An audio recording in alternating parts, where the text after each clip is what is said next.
she growing Punja's onion again?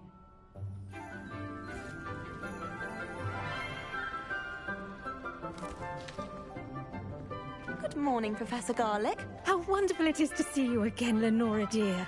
Oh, here. You'll need these for today's class. A little treat for your auntie. Ah, hello. Class, please welcome the newest rose in our garden. We do look forward to growing together. How thrilling it is to have everyone back together again. This year will be filled with enchantment and excitement, but the most important thing cultivated in herbology is knowledge. The prudent herbologist is no more afraid of the venomous tentacula than the bouncing bowl. Now then, today we will be acquainting ourselves with the mellifluous tuber known as the mandrake root. Accio. Let's see if we can't make our fibrous friends a bit more comfortable, shall we? First, let's protect our ears.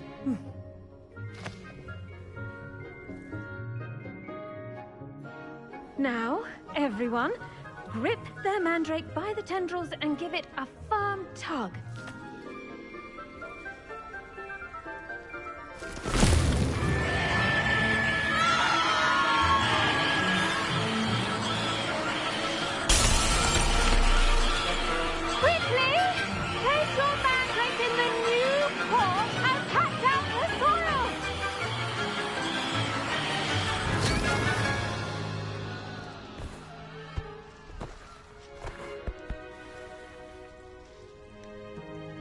The soil should envelop the root like a warm, dirty blanket, putting the mandrake right at ease.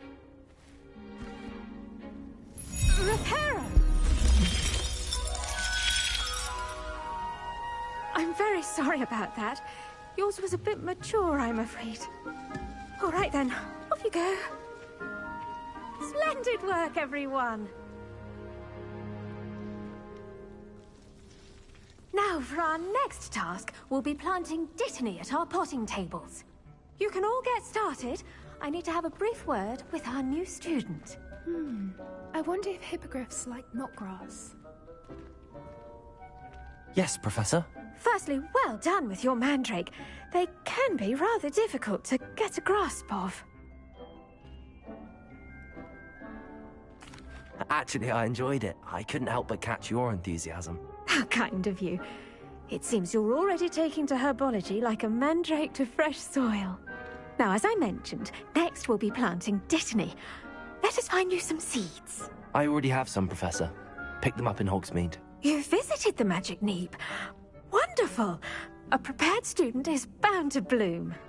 I've arranged for you to have your own potting table here in the classroom. Wasn't easy to spare one on such late notice. Plant the seeds there now, and you can return to harvest them later. Even with soil, sunlight, and a bit of magic, they will take time to grow. Let's see how to balance my star thistle arrangement. Niffler's fancy or roses? Dittany's restorative properties make it a vital ingredient in the Wiggenweld potion, as you all should know from Professor Sharp's class.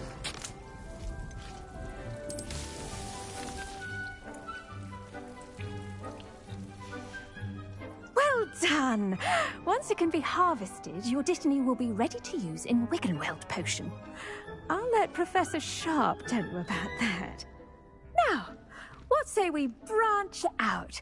Introduce you to a different sort of flora, the Chinese chomping cabbage. You'll find that some plants are better suited to uses outside of a cauldron. The cabbages do get testy without something to chew. Fortunately, I have a dummy for them to gnaw on. Be a dear and let them have a good chomping. Yes, Professor. They're in the other greenhouse. It's just at the end of the footbridge leading out of this room. Your classmate, Mr. Pruitt, has kindly offered to accompany you. Come back and see me when you're finished. Oh, and mind your fingers. They do bite.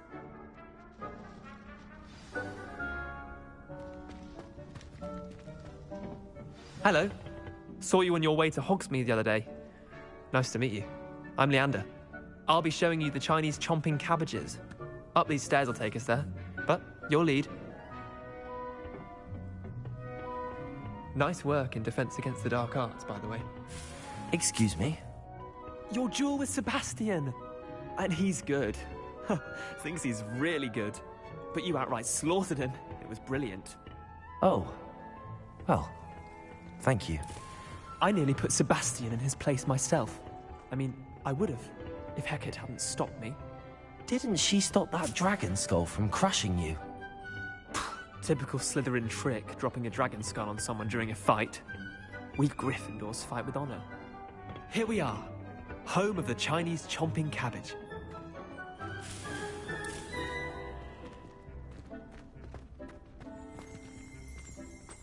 Go on. Now, see that dummy? Just toss the cabbages at it. They'll do the rest. I'm sorry. What do I need to do? Garlic said she wanted you to have a go at tending the cabbages. Give them some time to chomp and whatnot. Nothing to it, really. Just toss some of those Chinese chomping cabbages out. You'll see fairly quickly why we call them that.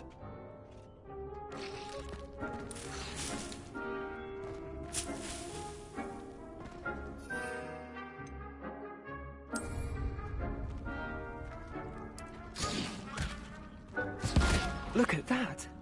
They'll chomp on anything they can get their mouths on. Mum planted some in her garden last year to keep the gnomes out. Did save her the de-gnoming, but they left her honking daffodils in tatters. Vicious little bastards, aren't they? My kind of plants.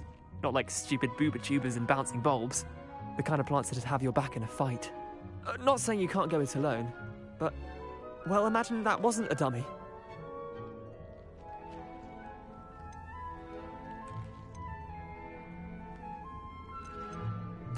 I suppose they could prove useful outside of the greenhouse.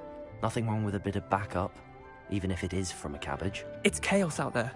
Trolls in Hogsmeade and such. You can't be above throwing a cruciferous vegetable if necessary. Dogweed and deathcap has more of them, if you're keen.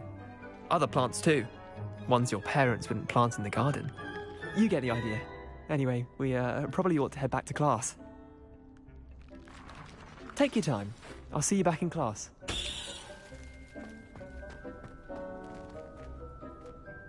Revelio.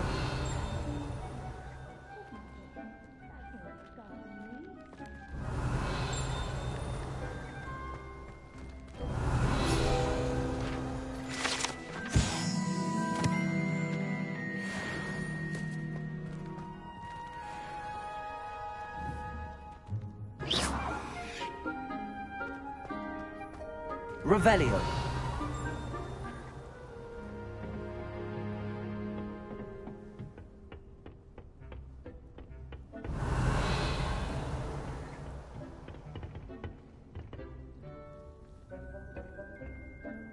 Accio.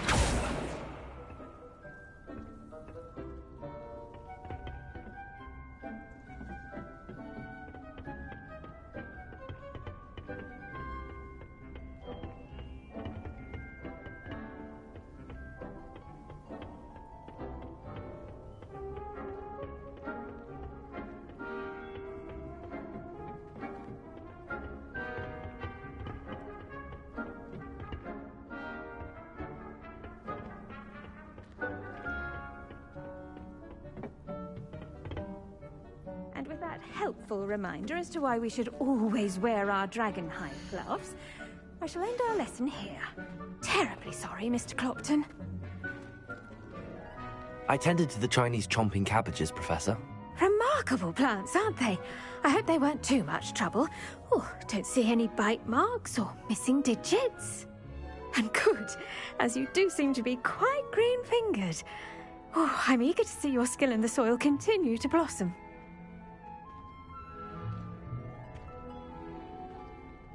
Magical plants have so much to offer. I'm eager to learn more. I'm glad. Herbology is a bounteous subject. Tend to your garden, and it will tend to you. Well, I suppose that's everything. Do come by for a chat sometime. I so enjoy checking in with my new students.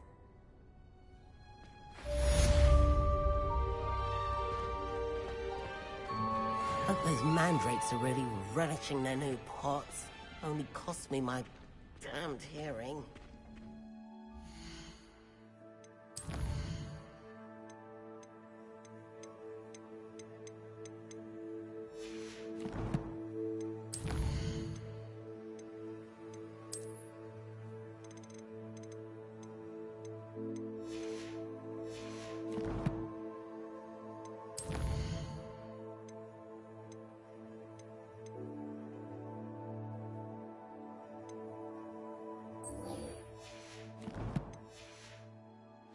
That goes for plants as well.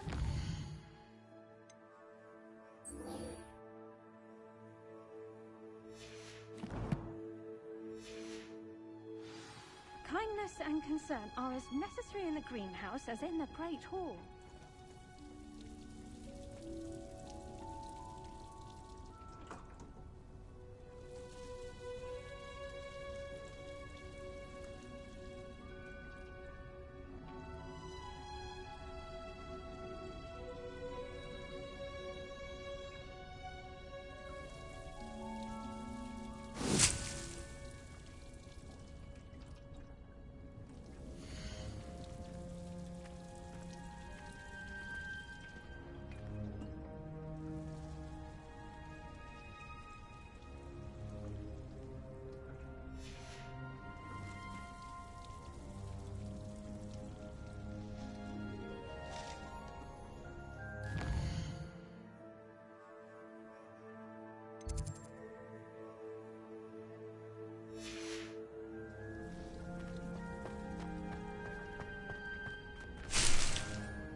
Off on another adventure, are we?